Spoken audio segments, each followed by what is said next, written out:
Suri Tilpara barrage.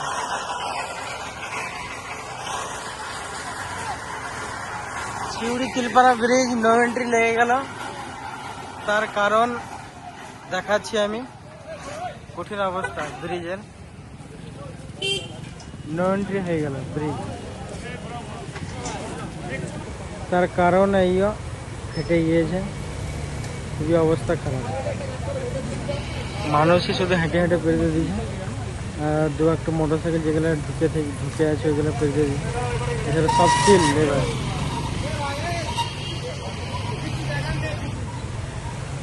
অবস্থা খুবই খারাপ।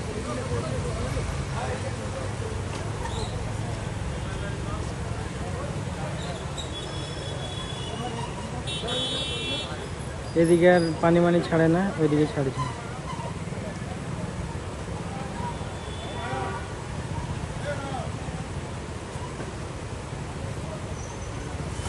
আপনারা কি দেখবেন, কি শুনবেন, কিছু করতে পারবেন আপনারা?